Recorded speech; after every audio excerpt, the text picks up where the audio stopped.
Well, hello, welcome everyone. My name is Greg Namacher and I am the president of SEIU Local 26, a union of 8,000 property service and other workers in the Twin Cities here in Minnesota. So we are very excited today to come forward with the announcement of a historic step towards rideshare drivers winning a voice at the job. This is a really important immediate step for all of the drivers behind us. We've been working on this for many months. Local 26 is a union that is used to organizing in industries and with workers that are traditionally excluded from traditional labor law, and so we are excited to be here standing with these drivers today. You know, we know that unions are more popular than ever. About 70% of the public supports folks being a part of unions, want to be a part of unions, and so it's only right that these drivers behind me have the same ability to form a union, to form the right to have a voice at the job. So a majority of the drivers in Minnesota are immigrants and people of color. They do work that many of us rely on, right? Whether that's folks in the disability community, people getting back and forth from hospitals, folks getting back and forth from the airport, right? This is a set of folks who give a very important service to our entire community. And yet they do not make enough to be able to really help their families and help their communities move forward.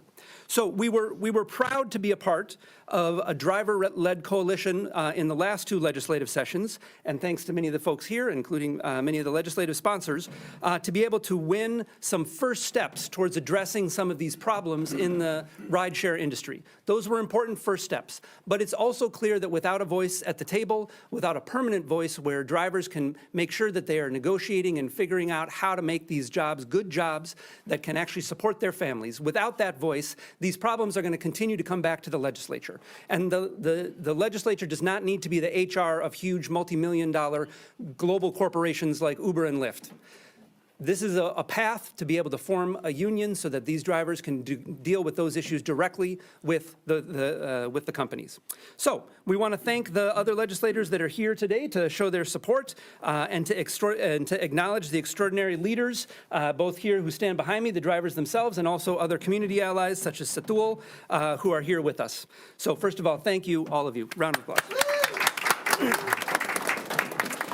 So today we're going to hear from some of those drivers impacted from the SEIU Local 26 Driver Organizing Committee, and then hear from some of our legislative authors as well.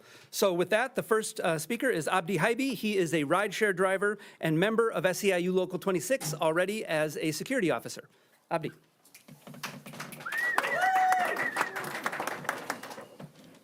Thank you, Greg. My name is Abdi Haibi. I am security officer and member of executive board of SEIU Local 26, and I also have been share rider driver since 2014.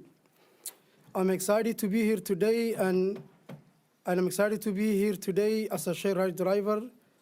As we launch in a process to able to have a union for share rider drivers. I have seen what the union means for my job as a security officer, where we want high pay and better benefits and more respect on the job. But as a share rider driver, I have seen things get worse, like the current member of my union. Rideshare drivers are mostly immigrants from people of color, and we have seen this company refuses to treat this work in respect it deserves. I was proud we won improvement in the capital last year for drivers, but setting minimum benefit isn't enough always. We're still struggling. Over the time, I have seen a pay rate change where the company are keeping more, and I've seen times where I cannot find a ride, and then I'm picking a passenger who says they have been waiting for so long. We have heard the drivers facing unsafe situation and getting no support from the companies. The whole system isn't working, and we having our drivers helping and make decision more. This decision will only make better. Being able to have a union would mean we could have a voice to stand up for fair pay and benefit, and have say in our workplace. I am a proud union member and have seen how much it has helped thousands of security like me in Minnesota. I am excited for our elected officials to update the law so the share ride drivers have the same opportunity as everyone else to have a union, so we can have a better respect in this job. Thank you. Great, and next up is DeWitt, also a rideshare driver. Thank you so much. My name is Dawit Kassa, D-A-W-I-T, and last name is Kassa, K-A-S-S-A. My name is Dawit Kassa, and I'm a rideshare driver and proud member of the ACIU Local 26 Driver Organizing Committee. I have driven since 2014 with a break to work at the bank and have been part of the fight to improve our industry over the last few years. After fighting at the Capitol for better wages and benefits, I was appointed to the Governor Task Force that ultimately recommended changes that were passed last year. I'm proud of being that work, but both my own personal experience and what I've heard as we have talked to hundreds of drivers over the last year is that no law is going to address all the issues we are facing from these giant companies. We need a union. I repeat it again, we need a union. We need a seat at the table so we can make sure this industry works for us. If it doesn't work for dedicated drivers like us, it will end up meaning worse service for passengers who rely on us to get to their destination safely. Our pay is still a burning issue, both how much we are getting paid and the transparency. Sometimes we hear a rider pays generous X amount of money, and we are only get unfair X amount of money. It is also an ongoing issue that drivers are falsely accused and deactivated because of riders who didn't like them, enforcing safety rules, or sometimes for no reason at all. I'm one of the victims of this, and I'm still deactivated and are not allowed to work for Uber since 2022. This is our job, and people don't understand that we can have it taken away at any time and not even have a clear understanding why. We know we have a big fight ahead of us, but we have shown over the last few years that rideshare drivers are not scared to stand up for what we believe.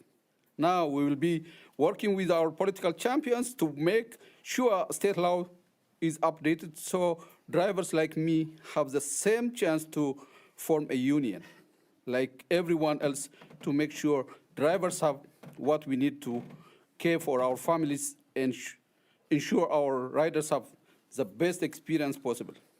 We know a union is the only way to make this possible, and we are ready to make that a reality. Let me end my sayings by saying collective voices can make a loud, hearable sound. One more time again, a collective voices can make a loud, hearable sounds. Thank you.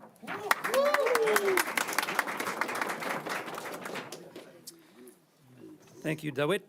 Now to Brad Lito from the AFL-CIO.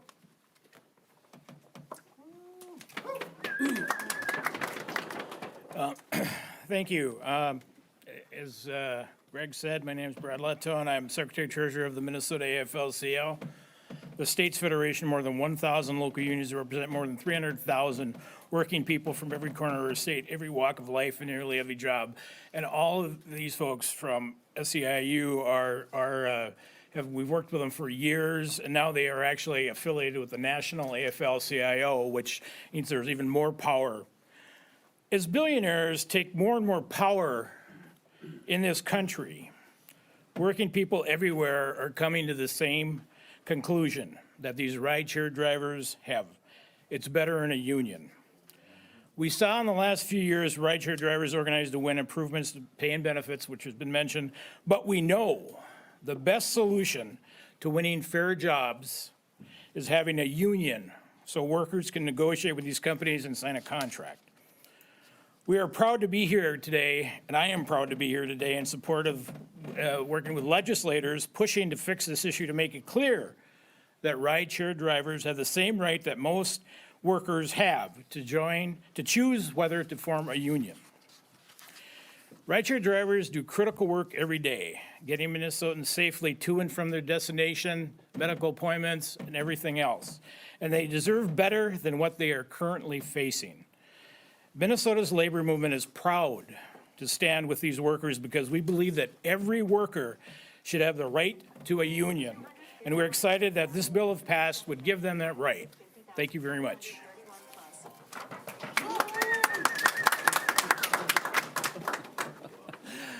All right, well, thank you. And now I want to turn it over to our bill authors to just talk a little bit about the bill.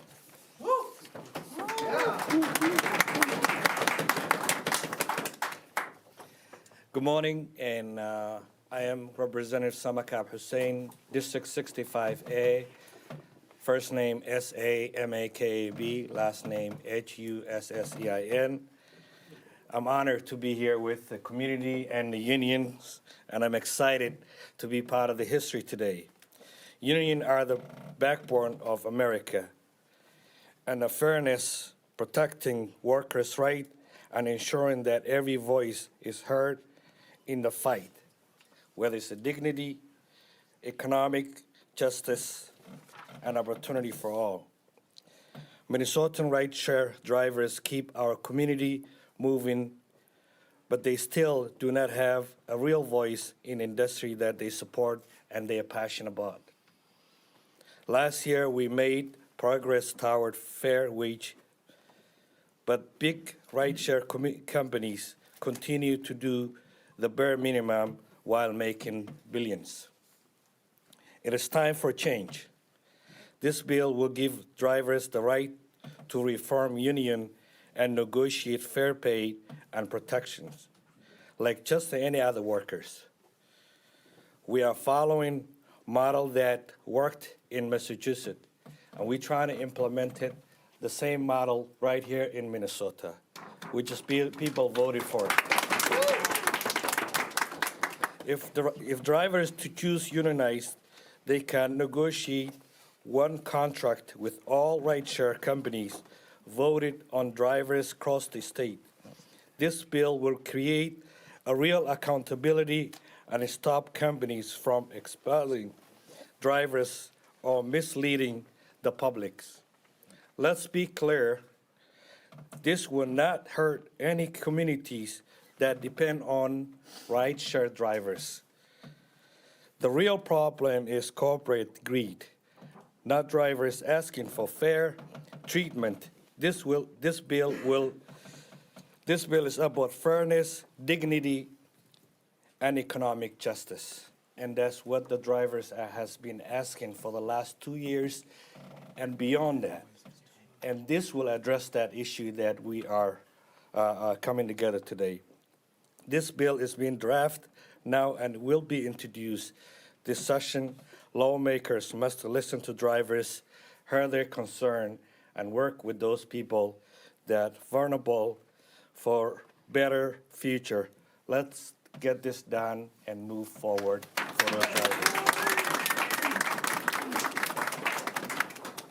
And Good morning, everybody. I am Senator Saida Mohammed. I represent Senate District 63, and to spell that, it's Z-A-Y-N-A-B, Mohammed, M-O-H-A-M-E-D.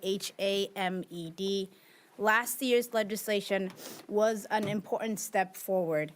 Last year's legislation was an important step toward fair wages and better treatment for Uber and Lyft drivers, but the fight isn't over. Multi-billion-dollar rideshare companies continue to do the bare minimum while making massive profits off of the backs of hard-working drivers. Drivers provide an essential service to Minnesotans and deserve a say in their working conditions. Giving rideshare drivers the right to form a union is then the next step forward, and they are calling for us to help solve that issue. Rideshare companies set the pay rates, policies without driver input, leaving workers vulnerable to low wages, an unfair deactivation, and poor working conditions. Many drivers feel that over recent years, the companies have taken a bigger and bigger percentage of what customers pay, leaving drivers with less. Fair wages and rights at work shouldn't be optional. Drivers deserve a voice at work. Drivers still face barriers in enforcing basic protections from an employer that controls their work through an app. We know that these companies use misinformation and scare tactics to divide our communities and pit drivers against riders, and we won't let that happen. Giving drivers power over their working conditions does not come at the expense of the communities that rely on this service. The real issue is and has always been corporate greed. Right now,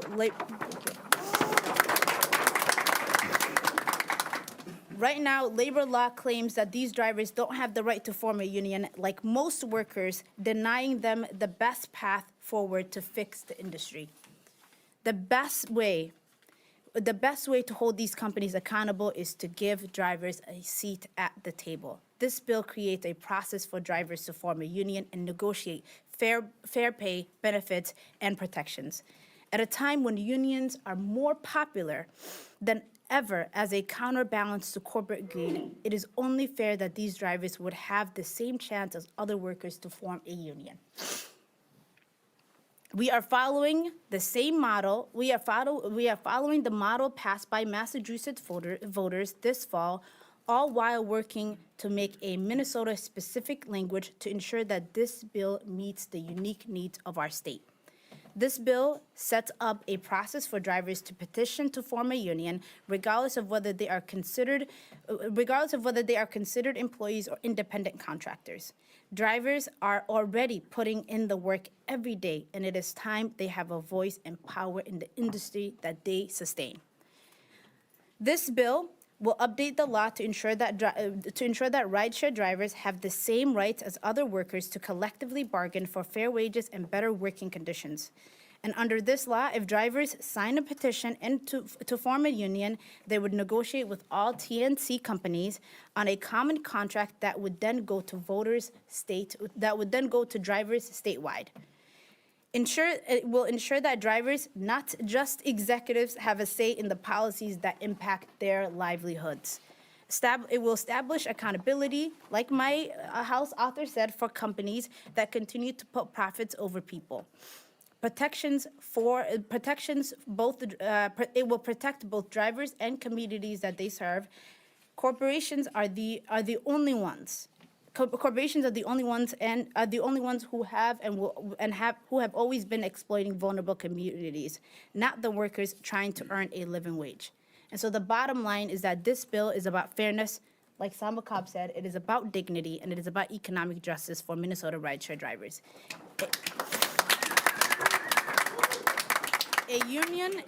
A union gives drivers the power they need to fight for the wages and the right that they deserve. This bill is currently being drafted now, and you won't see a language just yet, and we expect it to be introduced, hopefully, this session. And we're hoping to get committee hearings. We hope that legislators will listen to the stories of what drivers have been saying over the last few years as they have been coming to the legislature. And with that, thank you. We will take questions.